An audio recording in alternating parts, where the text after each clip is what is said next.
తెలంగాణ రాష్ట్ర సాధనకు పోరాడిన మహనీయులు ఆశయాలకు అనుగుణంగా రాష్ట్ర ప్రభుత్వం సమగ్ర సంక్షేమానికి తొలి ప్రాధాన్యమిస్తుందని ప్రభుత్వ విప్ గంప గోవర్ధన్ అన్నారు. అయితే తెలంగాణ రాష్ట్ర అవతరణ దినోత్సవాన్ని పురస్కరించుకుని హైదరాబాద్ ఎన్టీఆర్ చౌరస్తాలో అమరవీరుల స్తూపం వద్ద ఘనమైన నివాళులు అర్పించారు.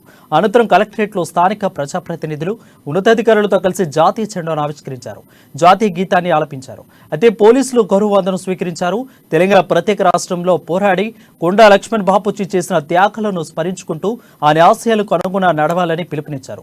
9 ఏళ్ల కాలంలో ఆదిలాబాద్ జిల్లాలో రాష్ట్ర ప్రభుత్వం చేపట్టిన అభివృద్ధి సంక్షేమ కార్యక్రమాలకు సంబంధించిన ప్రగతిని నివేదికను చదివి వినిపించారు.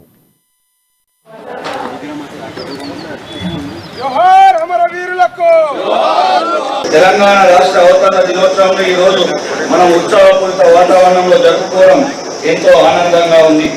9 ఏళ్ల కాలంలో తెలంగాణను ఒక సఫల రాష్ట్రంగా ప్రగతి పదంలో దేశంలోనే అగ్రగామి రాష్ట్రంగా తీర్చిదిద్దడంలో మనం సాధించిన విజయాలు అసామాన్యమైనవి.